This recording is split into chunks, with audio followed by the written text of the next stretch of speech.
Good afternoon. Today I'm going to try doing something completely out of the norm for me. I'm going to use live bait while bass fishing.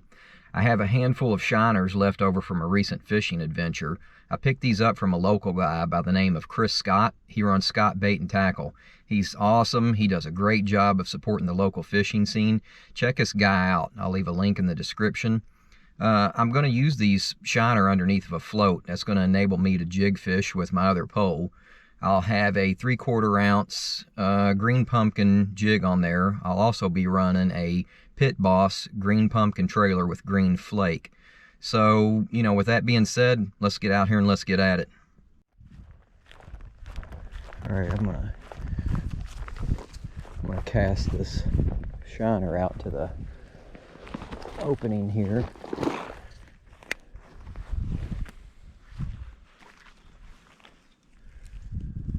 Go ahead and leave that open.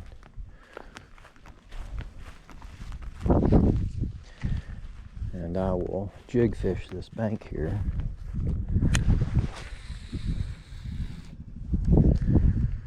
Now the good thing about this 3/4 ounce jig is this thing's not wasting any time getting to the bottom.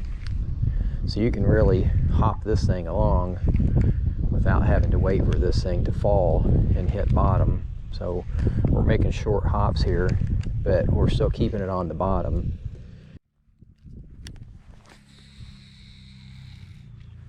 Oh, shit. Well, all right, well that happened quick.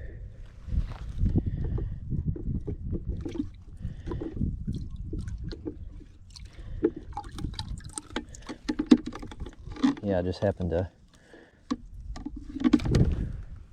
look over and see that my float was gone, and by the time I got to my pole, it had resurfaced. So let's give this another shot.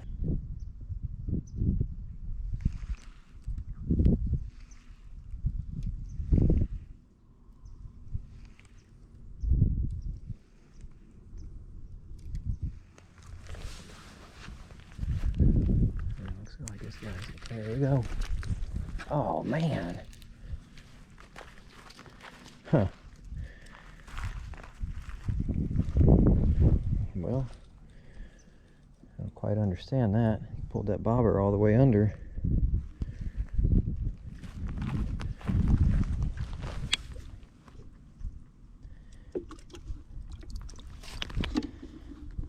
But we don't have too many more shots to miss these bass.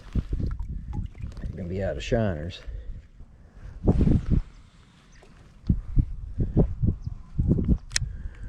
All right, I'm gonna stand here with the pole in hand.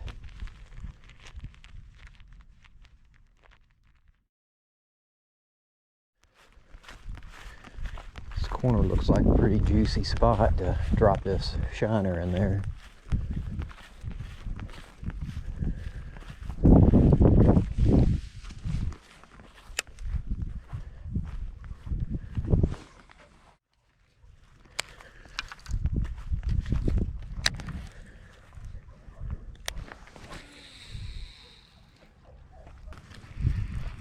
All right, I'm not even sure if this shiner is alive.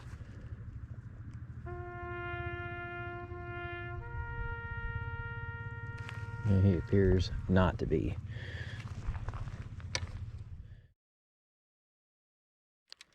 All right, I'm going to throw the 2 remaining shiners off of this dock right here.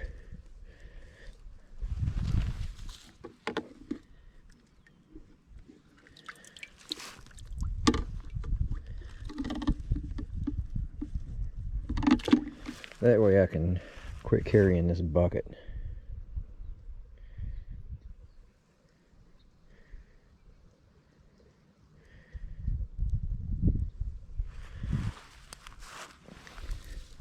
All right, let's see what this does for us.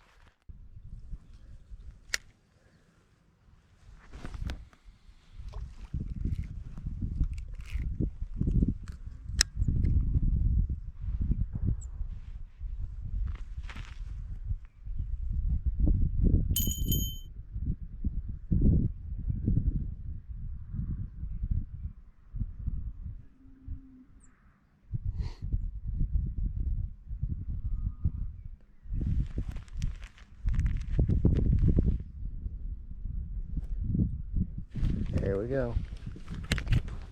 Fish on. Fish off. That looked like a big ass crappie is what that looked like.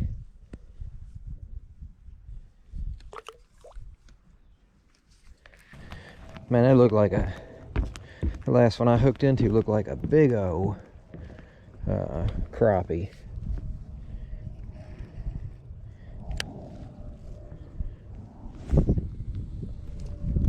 It's right out there in that spot.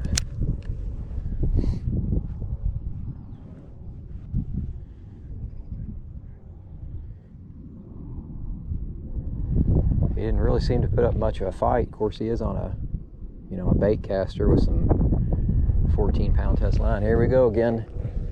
Well, nothing there. Let's check on this shiner and let's get it back out there in that hot spot. Oh my God, there's no shiner on there. All right, we are losing daylight quick. Always amazes me how quick time gets away. We're gonna fish this area down this bank here in hopes that's a little bit deeper water.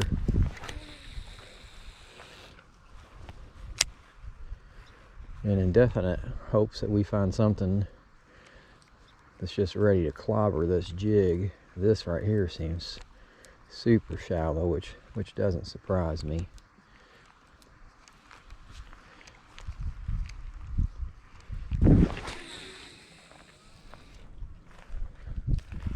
Give this area a shot.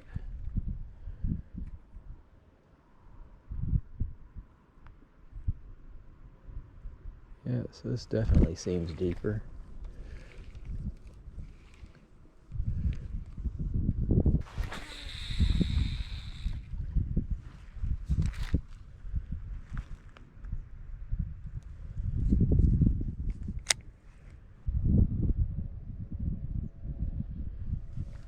All right, so definitely the deeper end of the pond, it seems like.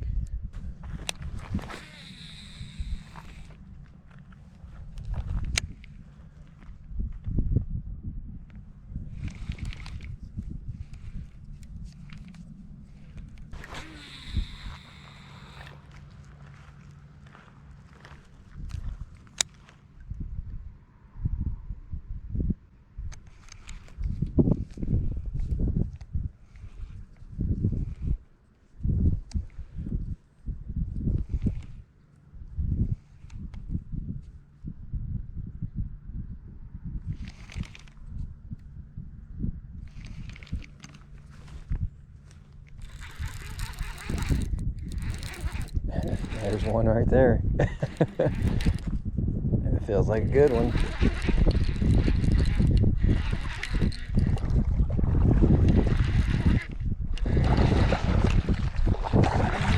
It's not too bad.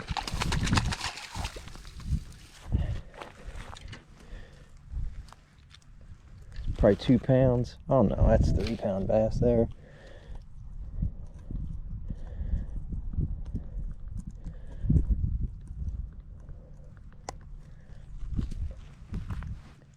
Yeah, that's 3 pounds.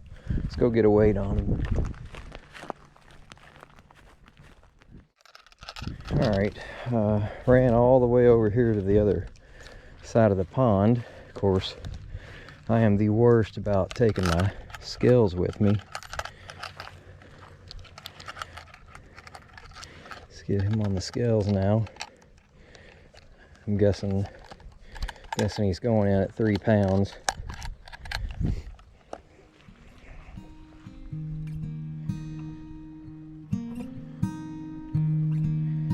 .84, close enough.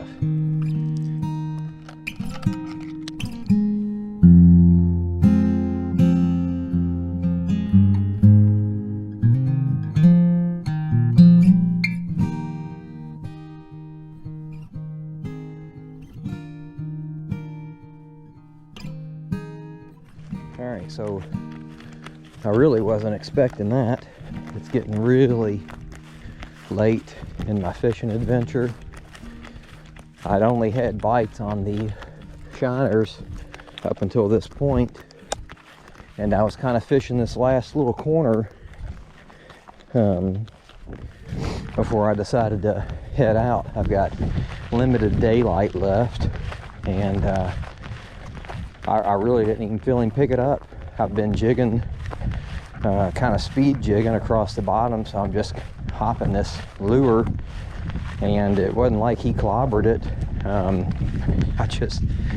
It just kind of seemed like the lure kept floating out to the left. All right, let's go get another one.